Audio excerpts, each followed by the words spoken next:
ರಾಜ್ಯದ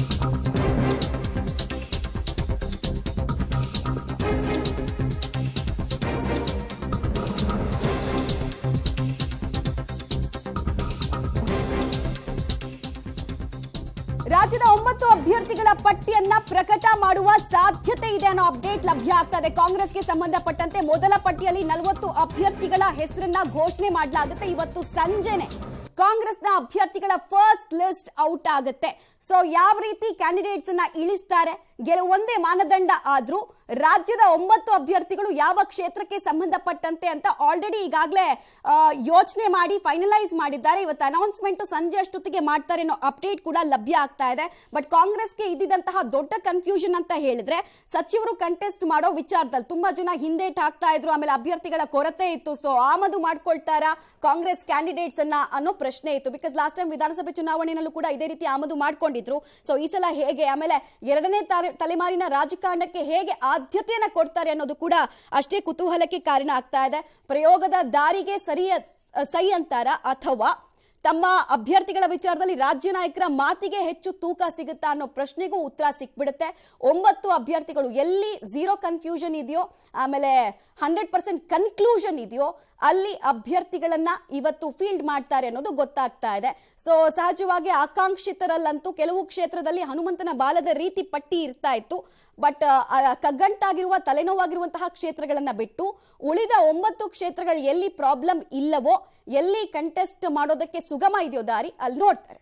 ಡೀಟೇಲ್ಸ್ ಕೊಡ್ತಾರೆ. ನೇರ ಸಂಪರ್ಕದಲ್ಲಿ ಜಾಯಿನ್ ಆಗ್ತಾ ಇದ್ದಾರೆ ನಮ್ಮ ಇಬ್ಬರು ಪ್ರತಿನಿಧಿಗಳು ಶಬೀರ್ ಹಾಗೂ ಸುಕೇಶ್. ಶಬೀರ್, ಮೊದಲದಾಗಿ ನಿಮ್ಗೆ ಪ್ರಶ್ನೆ, ಇವತ್ತು ಸಂಜೆ ಎಷ್ಟೊತ್ತಿಗೆ ಈ ಫಸ್ಟ್ ಲಿಸ್ಟ್ ಔಟ್ ಆಗಬಹುದು? ಆಮೇಲೆ ಸಚಿವರಿಗೆ ಸಂಬಂಧಪಟ್ಟಂತೆ ಒಂದಷ್ಟು ಗೊಂದಲ ಆಯ್ತಲ್ಲ, ತುಂಬಾ ಜನ ಹಿಂದೇಟ್ ಹಾಕ್ತಾ ಇದ್ರಲ್ಲ, ಆ ಪ್ರಾಬ್ಲಮ್ಗೆ ಸೊಲ್ಯೂಷನ್ ಅನ್ನ ಹೇಗೆ ಹೈಕಮಾಂಡ್ ತೆಗೆದುಕೊಂಡಿದೆ ಅಂತ? ಮಮತಾ, ನಿನ್ನೆ ಅಷ್ಟೇ ಸಿಇಸಿ ಸಭೆ ಆಗಿದೆ. 10 ರಾಜ್ಯಗಳ 60 ಲೋಕಸಭಾ ಕ್ಷೇತ್ರಗಳಿಗೆ ಸಂಬಂಧಪಟ್ಟಂತೆ ಕಾಂಗ್ರೆಸ್ ಹೈಕಮಾಂಡ್ ನಿನ್ನೆ ಚರ್ಚೆಯನ್ನ ಮಾಡಿರುವಂತದ್ದು. ಈ ಪೈಕಿ ಕರ್ನಾಟಕದ 14 ಕ್ಷೇತ್ರಗಳ ಬಗ್ಗೆ ಕೂಡ ಚರ್ಚೆ ಆಗಿದೆ ಅನ್ನುವಂತ ಮಾಹಿತಿಗಳು ಲಭ್ಯ ಆಗಿರುವಂತದ್ದು. ಅಂದ್ರೆ ಈ ಹಿಂದೆ ರಾಜ್ಯದ ಕೋರ್ ಕಮಿಟಿಯಲ್ಲಿ 28 ಕ್ಷೇತ್ರಗಳಿಗೂ ಕೂಡ ಅಭ್ಯರ್ಥಿಗಳನ್ನ ಅಂತಿಮಗೊಳಿಸಲಾಗಿದೆ. ಅದರಲ್ಲಿ 14 ಕ್ಷೇತ್ರಗಳಿಗೆ ಸಿಂಗಲ್ ನೇಮ್ ಗಳನ್ನ ಫೈನಲ್ ಮಾಡಲಾಗಿತ್ತು. ಬಾಕಿ 14 ಕ್ಷೇತ್ರಗಳಿಗೆ 2 ರಿಂದ 3 ಹೆಸರುಗಳನ್ನ ಸೂಚಿಸಲಾಗಿತ್ತು. ಹೈಕಮಾಂಡ್ ಈ ಒಂದು ಹೆಸರುಗಳನ್ನ ಅಂತಿಮ ಮಾಡಬೇಕು ಅನ್ನುವಂತ ನಿಟ್ಟಿನಲ್ಲಿ ರಾಜ್ಯ ಕೋರ್ ಕಮಿಟಿಯಲ್ಲೂ ಕೂಡ ನಿರ್ಧಾರಕ್ಕೆ ಬರಲಾಗಿತ್ತು. ಈಗ ಮೊದಲ ಹಂತದಲ್ಲಿ ನಿನ್ನೆ ನಡೆದಂತಹ ಸಭೆಯಲ್ಲಿ 14 ಕ್ಷೇತ್ರಗಳಿಗೆ ಸಂಬಂಧಪಟ್ಟಂತೆ ಚರ್ಚೆಯನ್ನ ಮಾಡಲಾಗಿದೆ. ಇದರಲ್ಲಿ 9 ಕ್ಷೇತ್ರಗಳಿಗೆ ಅಭ್ಯರ್ಥಿಗಳನ್ನ ಅಂತಿಮ ಮಾಡಲಾಗಿದೆ ಅನ್ನುವಂತ ಮಾಹಿತಿಗಳು ಸದ್ಯಕ್ಕಿದಾವೆ. ಆದ್ರೆ ಪಟ್ಟಿ ಯಾವಾಗ ರಿಲೀಸ್ ಆಗುತ್ತೆ ಅನ್ನೋದಕ್ಕೆ ಸಂಬಂಧಪಟ್ಟಂತೆ ಯಾವುದೇ ರೀತಿಯಾದಂತಹ ಸಮಯವನ್ನ ಈವರೆಗೂ ಕೂಡ ಹೈಕಮಾಂಡ್ ನಿಗದಿ ಮಾಡಿಲ್ಲ. ಆದ್ರೆ ಸಂಜೆಯ ಒಳಗೆ ಯಾವುದೇ ಸಂದರ್ಭದಲ್ಲೂ ಕೂಡ ಪಟ್ಟಿ ಬಿಡುಗಡೆಯಾಗುವಂತಹ ಸಾಧ್ಯತೆಗಳನ್ನ ಕೂಡ ನಾವು ನಿರೀಕ್ಷೆ ಮಾಡಬಹುದು. ಇನ್ನು ಉಳಿದಂತೆ ಸಚಿವರ ಸ್ಪರ್ಧೆ ಆಗಿರ್ಬೋದು ಅಥವಾ ಸಚಿವರ ಮಕ್ಕಳ ಸ್ಪರ್ಧೆ ಆಗಬಹುದು, ಇದಕ್ಕೆ ಸಂಬಂಧಪಟ್ಟಂತೆ ಇನ್ನೂ ಕೂಡ ಕನ್ಕ್ಲೂಷನ್ಗೆ ಹೈಕಮಾಂಡ್ ಬಂದಿಲ್ಲ. ಈಗಷ್ಟೇ ಎಐಸಿಸಿ ಅಧ್ಯಕ್ಷ ಮಲ್ಲಿಕಾರ್ಜುನ್ ಖರ್ಗೆ ಅವರನ್ನ ಡಿಕೆ ಶಿವಕುಮಾರ್ ಅವರು ಭೇಟಿಯಾಗಿ ಇದಕ್ಕೆ ಸಂಬಂಧಪಟ್ಟಂತೆ ಮಾತುಕತೆಯನ್ನು ಕೂಡ ನಡೆಸಿದ್ದಾರೆ. ಯಾವ ರೀತಿಯಾದಂತಹ ಮುಂದಿನ ತಂತ್ರಗಾರಿಕೆ ಇರಬೇಕು ಅನ್ನೋದಕ್ಕೆ ಸಂಬಂಧಪಟ್ಟಂತೆ ಚರ್ಚೆಯನ್ನ ಕೂಡ ಮಾಡಿದ್ದಾರೆ. ಅಂದ್ರೆ 2ನೇ ಹಂತದ ಸಿಇಸಿ ಸಭೆ ನಡೆದಂತ ಸಂದರ್ಭದಲ್ಲಿ ಇದಕ್ಕೆ ಸಂಬಂಧಪಟ್ಟಂತೆ ಒಂದು ಅಂತಿಮ ನಿರ್ಧಾರವನ್ನು ತೆಗೆದುಕೊಳ್ಳುವಂತ ಸಾಧ್ಯತೆಗಳನ್ನ ನಾವು ನಿರೀಕ್ಷೆ ಮಾಡಬಹುದು. ಮಮತಾ, ರೈಟ್ ಶಬೀರ್, ಧನ್ಯವಾದ ತಮ್ಮ ಮಾಹಿತಿಗಾಗಿ. ಇನ್ನು ಸುಕೇಶ್ ಡೀಟೇಲ್ಸ್ ಕೊಡ್ತಾರೆ. ಸುಕೇಶ್, ಈಗ ಫಸ್ಟ್ ಲಿಸ್ಟ್ ನಲ್ಲಿ ಯಾವೆಲ್ಲ ವಿಚಾರಗಳನ್ನ, ಗೆಲುವೊಂದೇ ಮಾನದಂಡ ಒಪ್ಕೊಳ್ಳೋಣ, ಅದ್ರ ಜೊತೆಗೆ ಇನ್ನು ಯಾವೆಲ್ಲ ವಿಚಾರಗಳನ್ನ ಇಲ್ಲಿ ಕ್ರೈಟೀರಿಯಾ ಆಗಿ ಫಸ್ಟ್ ಲಿಸ್ಟ್ ಅನ್ನ ರಿಲೀಸ್ ಮಾಡುತ್ತೆ ಈ ಸಲ ಕಾಂಗ್ರೆಸ್ ಅಂತ ಅನ್ಸುತ್ತೆ? ಪ್ರಮುಖವಾಗಿ ಮಮತಾ, ಈ ಬಾರಿ ಕರ್ನಾಟಕದಲ್ಲಿ ದೊಡ್ಡ ಮಟ್ಟಿಗಿನ ನಿರೀಕ್ಷೆಯನ್ನ ಕೇಂದ್ರ ಕಾಂಗ್ರೆಸ್ ನಾಯಕರುಗಳು ಕೂಡ ಇಟ್ಕೊಂಡಿದ್ದಾರೆ. ಹಾಗಾಗಿ ಸಹಜವಾಗಿ ಹೆಚ್ಚಿನ ಸ್ಥಾನ ಬೇಕು ರಾಜ್ಯದಿಂದ ಅನ್ನುವಂತಹ ಒತ್ತಡ ಮತ್ತು ಒತ್ತಾಯಗಳು ಎಐಸಿಸಿ ಮಟ್ಟದಿಂದಲೂ ಇದೆ. ಇನ್ನೂ ವಿಶೇಷವಾಗಿ ಎಐಸಿಸಿ ಅಧ್ಯಕ್ಷರಾಗಿರುವಂತವರು ಕರ್ನಾಟಕದವರಾದ ಮಲ್ಲಿಕಾರ್ಜುನ ಖರ್ಗೆ ಅವರಾಗಿರೋದ್ರಿಂದ ಇಲ್ಲಿನ ಗೆಲುವು ಮತ್ತು ಇಲ್ಲಿನ ಸರ್ಕಾರ ಗ್ಯಾರಂಟಿ ಮೇಲೆ ಕ್ಲಿಕ್ ಆಗಿ ಬಂದಿರುವ ಸರ್ಕಾರ ಆಗಿರೋದ್ರಿಂದ ಸಹಜವಾಗಿ ಗ್ಯಾರಂಟಿಯನ್ನು ಒಳಗೊಂಡಂತೆ ಕೇಂದ್ರ ಬಿಜೆಪಿಯನ್ನು ಕೌಂಟರ್ ಮಾಡಿ ಗೆಲ್ಲಬಹುದಾದಂತಹ ಸ್ಥಾನಗಳ ಸಂಖ್ಯೆ ಎಷ್ಟು ಅನ್ನುವಂಥದ್ದು ಇಡೀ ದೇಶವನ್ನು ನಿರೀಕ್ಷೆ ಮಾಡ್ತಾ ಇರುವಂತಹ ವಿಚಾರ ಆಗಿದೆ.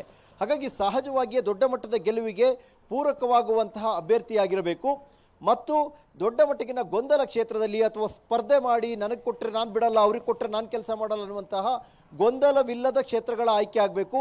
ಸಿಂಗಲ್ ನೇಮ್ ಆದಷ್ಟು ಬೇಗ ಫೈನಲ್ ಮಾಡಿಕೊಂಡಂಥ ಕ್ಷೇತ್ರವಾಗಿರಬೇಕು ಅನ್ನುವ ಮಾನದಂಡವನ್ನು ಆಧರಿಸಿ 9 ಕ್ಷೇತ್ರಗಳನ್ನು ಗುರುತಿಸಲಾಗಿದೆ ಅನ್ನುವಂಥ ಮಾಹಿತಿ ಸಿಗ್ತಾ ಇದೆ. ಕಾಂಗ್ರೆಸ್ನ ಮೊದಲ ಪಟ್ಟಿಯಲ್ಲಿ ಕನಿಷ್ಠ 40 ಹೆಸರು, ಅದರಲ್ಲಿ ರಾಜ್ಯದಂತೂ ಕನಿಷ್ಠ 9 ಹೆಸರುಗಳು ಫಿಕ್ಸ್ ಅನ್ನುವಂತಹ ಮಾಹಿತಿಗಳು ಎಐಸಿಸಿ ಮೂಲಗಳಿಂದ ಸಿಗ್ತಾ ಇದೆ. ಹಾಗಾಗಿ ಬಹುತೇಕ ಇವತ್ತು ಸಂಜೆ ಒಳಗಾಗಿಯೇ ಫೈನಲ್ ಆಗಿ ಅನೌನ್ಸ್ ಆಗುವಂತ ಸಾಧ್ಯತೆ ಹೆಚ್ಚಿದೆ ಅನ್ನುವಂಥ ಮಾಹಿತಿ ಸಿಗ್ತಾ ಇರೋದ್ರಿಂದ ಸಹಜವಾಗಿಯೇ ರಾಜ್ಯದ 9 ಹೆಸರುಗಳು ಕೂಡ ಇವತ್ತು ಪ್ರಕಟಗೊಳ್ಳುವಂತಹ ಸಾಧ್ಯತೆ ಇದೆ ಮಮತಾ. ಓಕೆ ಸುಕೇಶ್, ಹಾಗೆ ಹೋಲ್ಡ್ ಮಾಡಿ. ಸೊ ಒಟ್ನಲ್ಲಿ ಇವತ್ತೇ ಕ್ಲೈಮ್ಯಾಕ್ಸ್ ಸಿಗುತ್ತೆ, ಕಾಂಗ್ರೆಸ್ನ ಟಿಕೆಟ್ ಹಂಚಿಕೆಯ ಕಸರತ್ತಿಗೆ ಸಂಬಂಧಪಟ್ಟಂತೆ ಅನ್ನೋದು ಗೊತ್ತಾಗ್ತಾ ಇದೆ. ಸೊ ಕ್ಲೈಮ್ಯಾಕ್ಸ್ ನಲ್ಲಿ ಎಷ್ಟು ಕ್ಷೇತ್ರಗಳು ಇರುತ್ತೆ ಅನ್ನೋದೇ ಕುತೂಹಲ ಒಂದು. ಆಮೇಲೆ ಅಭ್ಯರ್ಥಿಗಳ ಆಯ್ಕೆಗೆ ಅನುಸರಿಸಿರುವಂತಹ ಮಾನದಂಡ ಹೇಗೆ, ಬಿಕಾಸ್ ತುಂಬಾ ಕಡೆಗಳಲ್ಲಿ ನಾವು ನೋಡ್ತಾ ಇದ್ವಿ ಬಿಜೆಪಿ ಈ ಆಡಳಿತ ವಿರೋಧಿ ಅಲೆಯನ್ನ ತಗ್ಗಿಸೋ ನಿಟ್ಟಿನಲ್ಲಿ ಬೇರೆ ರೀತಿಯಾದಂತಹ ಎಕ್ಸ್ಪೆರಿಮೆಂಟ್ ಮಾಡಿದ್ರು. ಅದೇ ತರದ ಎಕ್ಸ್ಪೆರಿಮೆಂಟ್ ಏನಾದ್ರು ಇವ್ರು ಮಾಡ್ತಾರಾ ಅಥವಾ ಯಾರ ಮಾತಿಗೆ ಮನ್ನಣೆ ಕೊಡ್ತಾರೆ ಅನ್ನೋದು ಪ್ರಶ್ನೆ.